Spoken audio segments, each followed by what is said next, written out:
It's important also to teach goodness to the child and let the child catch it from your behavior. This is part of resourcefulness.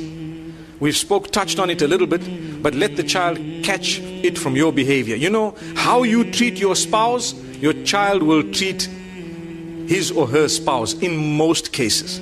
Some cases maybe not, but in most cases. So it's important for us, very, very important for us, to go out and to speak, or to make sure that the children that are witnessing us get the good example. They see, they learn from us. Go out of your way to address your spouse with respect, to utter words of goodness, words of love. Address with respect, you know. Listen to each other in a way that your children can see that, oh, when mom says something, dad gives it importance. So when I get married, I'm going to give what my wife says a lot of importance. Yes. Why? Because they learned it. They saw that it worked. And they saw that mom is smiling and happy, but mom is crying, depressed. When dad comes, he's in the living room watching TV. Mom says something, he doesn't give an answer.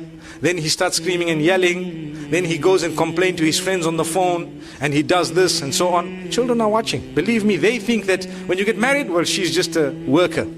She's here to cook your food, and she's here for your mother to take control of. That's what they think. Really, in a lot of homes, mothers take control of wives, of their children. So if I get married and my mother takes control of who I'm married to, is that why you were married? Well, if that's the trend we're set, then obviously it's the wrong thing, it's the wrong trend. We should have a good relation, but it must not be that. And we need to have a habit. I have a habit. I explain to my mom how much I love her. And I tell her, look mom, this is a line. Here's a beautiful line.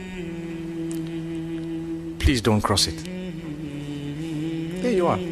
I love you so much. Nobody can take your place. But here's a line you don't cross, my beloved mom.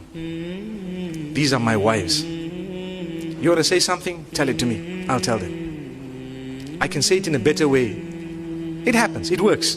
And sometimes when there may be a misunderstanding, and misunderstandings do happen, we have to take control. And the children are watching us. They know what's happening. They can see.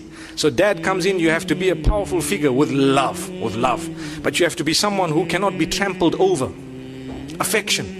Your mother must never feel that you don't love her. No, you do. But she must know that, you know what, you cannot come and boss around my wife, because that's my wife. And that doesn't mean I don't love you. I really do love you. Maybe you cannot word it how I'm wording it to you now, but in your own way you need to say things.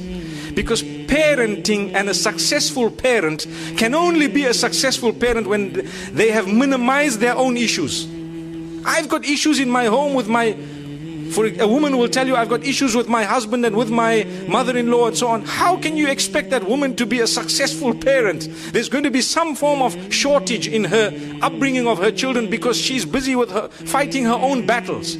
So to create that beautiful environment is the duty of the man. And this is why you cannot impose on your spouse to live in an oppressive house where people are trampling all over your spouse. You need to do something positive about it, because that is how you will help the next generation. Otherwise, all we're doing is we just completing the circle and let it carry on and on and on. And for generations to come, people are going to be oppressing each other because we couldn't stand up in a beautiful way.